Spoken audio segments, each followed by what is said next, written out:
اینجا سعدیه شیرازه. یہ سعدیہ ہے، شیخ سعدی شیرازی کا مزار جو شمال مشرقی شیراز کے دامن کوہ میں واقع ہے۔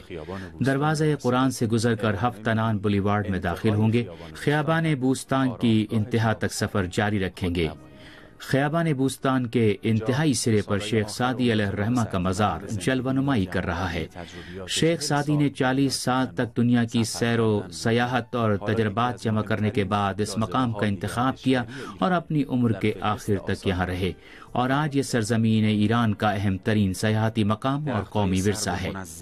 صنوبر کے آسماں خراش اور منظم درختوں کے درمیان پانی سے بھری ہوئی نہر جو سال ہا سال سے اس علاقے کو سیراب کر رہی ہے۔ پہلی بار 7ویں صدی ہجری میں خواجہ شمس الدین محمد صاحب دیوان نے جناب سعدی کی قبر پر مقبرہ تعمیر کرایا، اور سن 1187 ہجری میں کریم خان زند کے حکم پر مقبرے کی شاہانہ اور پرشکو عمارت تعمیر کرائی گئی، یہاں تک کہ سن 1950 کے لگ بھگ علی اصغر حکمت کی کوششوں سے جناب سعدی کا موجودہ مقبرہ تعمیر ہوا۔ کتھئی رنگ کے 8 سنگی ستونوں، سنگ مرمر کی دیواروں اور لاجوردی رنگ کے گنبد والی عمارت ایرانی فن تعمیر کا بہترین نمونہ ہے۔ اس کی سب سے منفرد خصوصیت مقبرے کا اندرونی حصہ ہے جو 8 ضلعی ہے، اور اس کی دیواروں کو جناب سعدی کے اشعار سے منقش کیا گیا ہے۔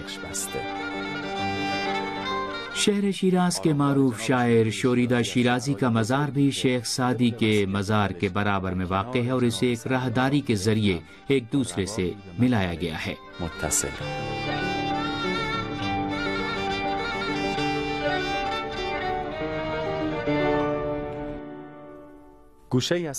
مقبرے کے ایک گوشے میں شیراز کی سوغات جیسے خاتم کاری کے نمونے، دستکاریاں وغیرہ، اور دوسری جانب شیراز کی خالص رقیات فروخت کی جاتی ہیں، اور ہر ایک کی اپنی خاصیت ہے۔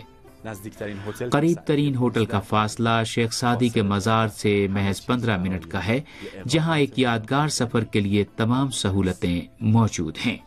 ہم دنیا بھر کے سیاحوں کو دعوت دیتے ہیں کہ وہ شیخ سعدی کے مزار کی زیارت اور شیراز شہر کی سیر کے لیے ضرور تشریف لائیں۔ کاکا جون، شیراز منتظرتون۔